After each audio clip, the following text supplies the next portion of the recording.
Assalamualaikum warahmatullahi wabarakatuh.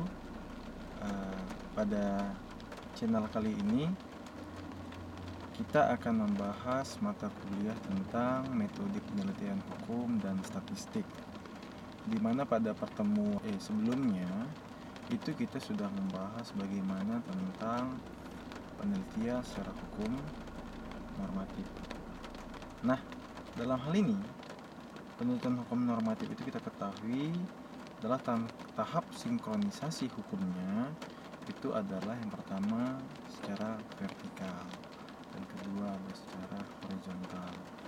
Terkait perbandingan hukum, yang pertama itu adalah struktur hukum atau legal struktural.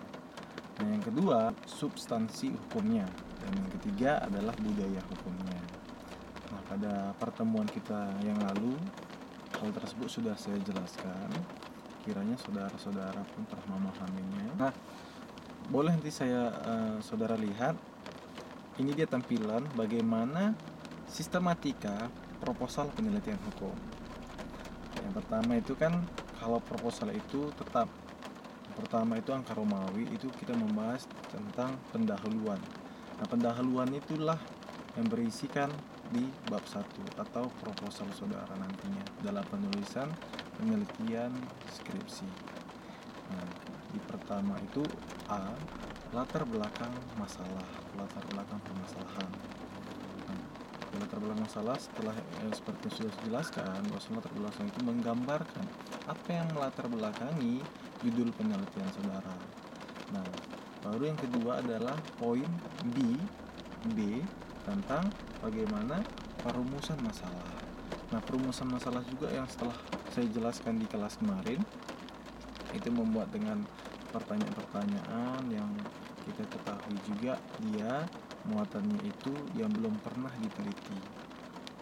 Jadi yang hal yang menarik yang memang kita pertanyakan, yang kita mau kita kaji, itu menjadi permasalahan. Poin C, tujuan penelitian. Sedangkan di poin D itu adalah manfaat penelitian. Nah, di manfaat penelitian ini sebelumnya juga sudah saya jelaskan manfaatnya. Yang pertama itu kita cari secara apa manfaat teoritisnya, dan kedua itu manfaat secara praktisnya. Jadi baru yang poin E adalah keaslian penulisan. Di keaslian penulisan ini saudara harus cermat dalam meneliti. Karena mengapa hal demikian? Bisa jadi penelitian yang saudara sedang teliti itu sama kajiannya ada orang yang sedang meneliti, ataupun penelitian terdahulu sudah meneliti apa yang saudara teliti, dan ini akan menjadi resiko terhadap penelitian saudara, karena bisa nanti saudara dianggap plagiarisme.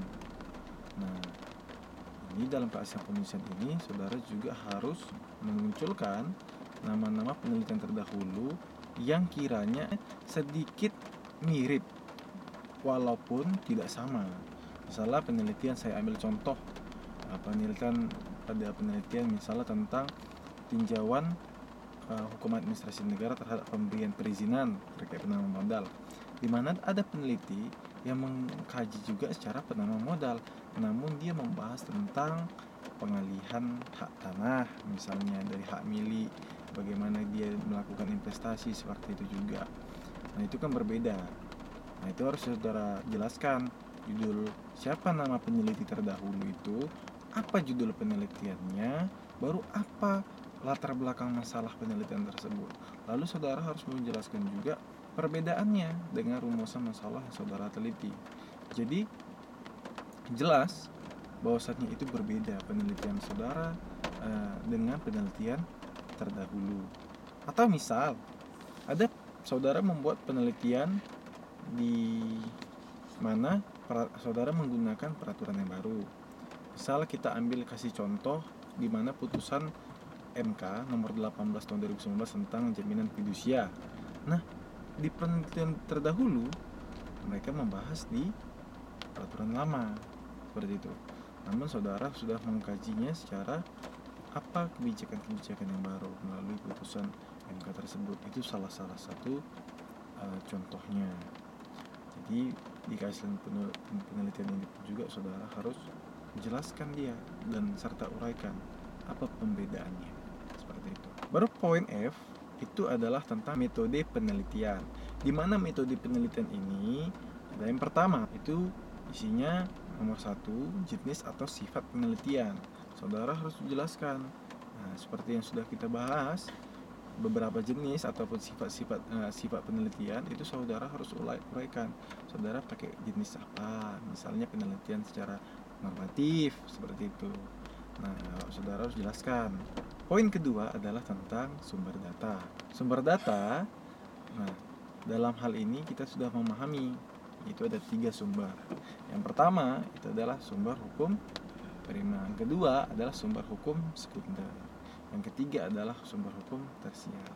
Nanti akan saya lebih jelaskan lagi di slide berikutnya. Nah, poin ketiga adalah teknik pengumpulan data.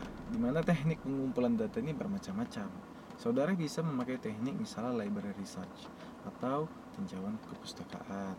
Bisa jadi ada faktor pendukungnya, yaitu saudara melakukan misalnya ada studi dokumen, misalnya terkait dari dalam putusan pengadilan, putusan PN ataupun sampai tingkat banding atau segala macam.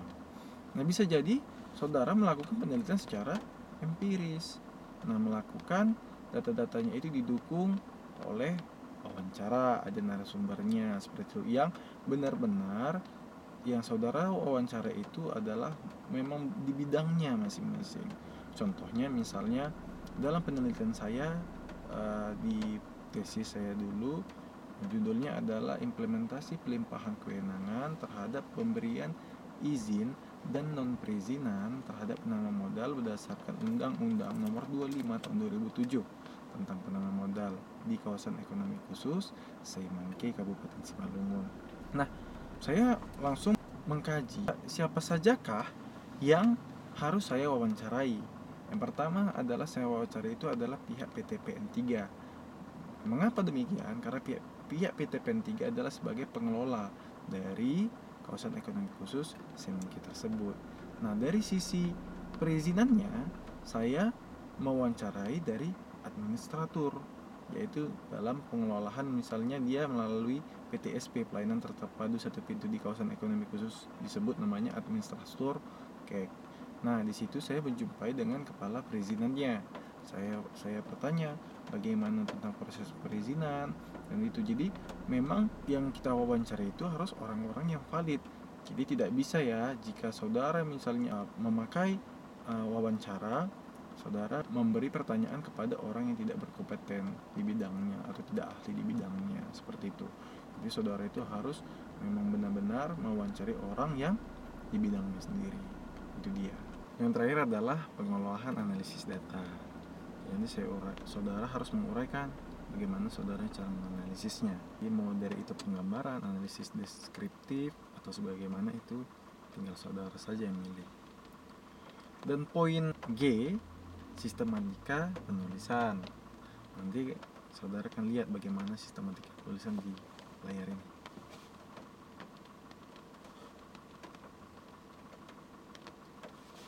Nah, di poin H itu adalah jadwal penelitian. Biasanya nih, kalau misalnya saudara tergantung di mana saudara itu departemen. Ada departemen ibaratkannya harus melakukan penelitian itu, saudara harus seminar proposal. Nah, di mana seminar proposal itu kita melakukan ada namanya jadwal penelitian. Saudara harus memaparkan rancangan saudara, kapan saudara ibaratkan yang bimbingan, kapan jadwal seminar proposal itu, kapan saudara jadwalnya ibaratkannya dalam pengumpulan data dan menganalisis dan bimbingan lagi setelah seminar proposal sampai dia dengan tahap nanti seminar hasil. Baik itu juga bimbingan lagi menuju sidang meja hijau. Nah, biasanya ini boleh digunakan dan boleh tidak, tergantung departemen. Nah, biasanya kita di Fakultas Hukum USU itu tidak dilakukan adanya seminar proposal. Nah, kita langsung pada tahap bimbingan langsung, tidak ada melakukan seminar proposal. Nanti kita langsung ke tahap meja hijau. setelah bimbingan kepada dosen pembimbing saudara masing-masing. Sumber-sumber penelitian hukum. Di mana sumber-sumber penelitian hukum ini kita mengenal sumber penelitian hukum primer dan sumber penelitian hukum sekunder. Nah, sebenarnya ini sudah saya paparkan sih di pertemuan kita di kelas, karena kan lebih saya ulas biar sedikit lebih ada muatannya. Dimana bahan hukum primer terdiri dari yang pertama adalah peraturan perundang-undangan, catatan-catatan resmi dalam pembuatan risalah peraturan perundang-undangan. Itu termasuk dalam bahan hukum primer. Baru ketiga adalah putusan-putusan hakim. Nah, baik itu di tingkat pertama, banding, kasasi maupun setelah PK. Dalam hal ini, undang-undang merupakan kesepakatan antara pemerintah dan rakyat sehingga mempunyai kekuatan hukum tetap dan mengikat. Yang kedua adalah peraturan pemerintah. Ketiga adalah peraturan presiden. Keempat adalah peraturan suatu badan atau lembaga negara. Misalnya, Badan Koordinasi Penanaman Modal mengeluarkan peraturan per BKPM, seperti itu kan. Itu juga bisa dimasukkan sebagai acuan. Peraturan daerah, Perda, baik di tingkat provinsi, kabupaten ataupun kota. 6 adalah keputusan kepala daerah. 7 adalah putusan pengadilan atau yang disebut dengan law in action. Menurut Undang-Undang Nomor 12 Tahun 2011 tentang pembentukan peraturan perundang-undangan, tepatnya di pasal 1 ayat 2 disebutkan, peraturan perundang-undangan adalah peraturan tertulis yang memuat norma hukum yang secara mengikat negara atau pejabat yang berwenang melalui prosedur yang ditetapkan dalam peraturan perundang-undangan. Bahan-bahan hukum primer itu biasanya seperti regulasi, legislasi, gitu. Yang dimaksud dengan regulasi, mungkin saudara sudah pahami itu, saudara telah belajar pada ilmu peraturan perundang-undangan di kampus kita. Adanya basic keputusan misalnya contoh keputusan presiden, keputusan menteri, keputusan bupati, atau keputusan badan tertentu dan lain-lain. Namun dalam bahan sumber hukum secara primer ini, tingkatannya nanti kan saudara kan harus jelaskan dari yang teratas sampai ke bawah, itu harus sesuai dengan hierarki perundang-undangan, sesuai dengan apa yang ditetapkan pada Undang-Undang Nomor 12 Tahun 2011. Di mana hal ini yang pertama dalam pasal 7 ayat 1 itu dikatakan, yang pertama adalah Undang-Undang Dasar Negara Republik Indonesia tahun 1945. Baru di bawahnya ketetapan MPR, dan ketiga adalah undang-undang atau Perpu, keempat adalah PP, kelima adalah peraturan presiden, keenam adalah perda, baik di tingkat provinsi maupun di kabupaten ataupun kota. Itulah penjelasan mengenai tentang bahan hukum primer. Nah, kita akan lanjut membahas tentang bahan hukum sekunder. Dalam bahan hukum sekunder ini, apa saja sih yang dimaksud dengan bahan hukum sekunder? Itu yang harus saudara pahami, itu mengenai misalnya buku-buku. Itu termasuk juga buku-buku itu di dalamnya seperti skripsi, tesis, disertasi, jurnal. Itu bisa saudara pakai menjadi bahan-bahan dalam saudara melakukan penelitian. Yang kedua adalah kamus-kamus hukum. Misalnya, jadi kan banyak itu dari misalnya istilah-istilah asing. Kalau saudara bisa juga pakai dengan kamus-kamus hukum, itu termasuk juga dalam bahan hukum sekunder. Bahkan ada misalnya kan saudara ada baca buku dengan buku misalnya komentar terhadap putusan pengadilan, itu pun bisa saudara gunakan. Dari yang setelah saya jelaskan itu, apa sih kegunaannya? Kegunaannya itu adalah memberikan kepada peneliti berupa petunjuk arah mana peneliti akan melangkah. Jadi kan penelitian itu, contoh saya nganggap skripsi itu kan piramida terbalik, dimana nanti saudara yang di atas kita akan membahas tentang yang umumnya dulu, baru dia sudah langsung kepada bidang, baru kita lebih spesifik, nah lebih kekhususan. Jadi jurnal-jurnal ataupun ibaratkan bahan-bahan sekunder itu tadi, dari baik itu skripsi, buku-buku, itu akan menjadikan ke arah mana penelitian saudara itu tadi, menjadi dia akan menentukan saudara akan mengkaji itu lebih banyak. Nah, saya juga kan termasuk praktisi. Menurut kami secara praktisi sendiri, dalam kalangan praktisi itu biasanya kalau bahan-bahan sekunder ini itu menjadi kerangka dasar argumentasi dalam argumentasi hukum, dalam persidangan, atau memberikan pendapat hukum melalui misalnya contoh di surat kabar ataupun legal opinion terhadap perusahaan atau yang bagi membutuhkan.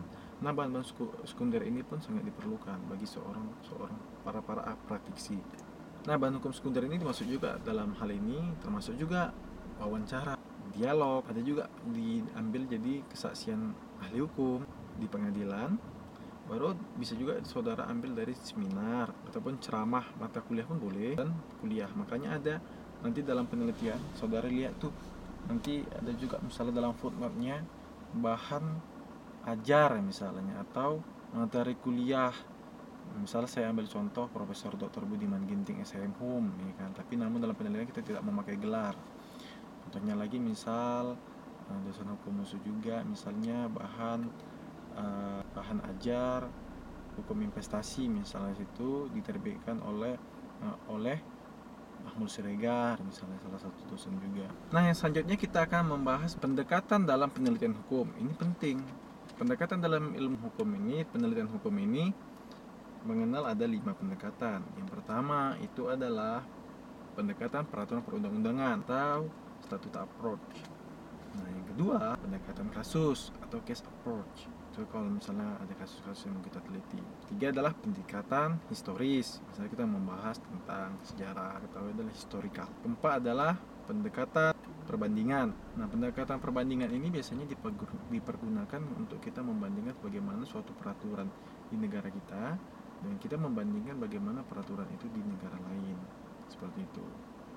Ya, salah satu contoh misalnya kita berbandingkan, di negara Jepang itu rupanya jika terjadi korupsi, dia melakukan pelajaran hukum itu adalah misalnya adatnya bunuh diri di depan kaisar, seperti itu. Kenapa di Indonesia itu tidak diterapkan seperti itu? Itu kan ada kan perbandingan hukum, padahal yang kita ketahui itu melanggar hak asasi manusia. Nah, itu kan menjadi berakannya harus adanya penelitian dilakukan untuk membahas hal tersebut. Yang kelima adalah pendekatan konseptual, yaitu conceptual approach. Oke lah, baiklah, pada hari ini cukup sekian saya rasa perkuliahan kita pada channel kali ini. Saya harap saudara-saudara dapat memahami lagi, dan kita next untuk pertemuan selanjutnya di video selanjutnya. Assalamualaikum warahmatullahi wabarakatuh.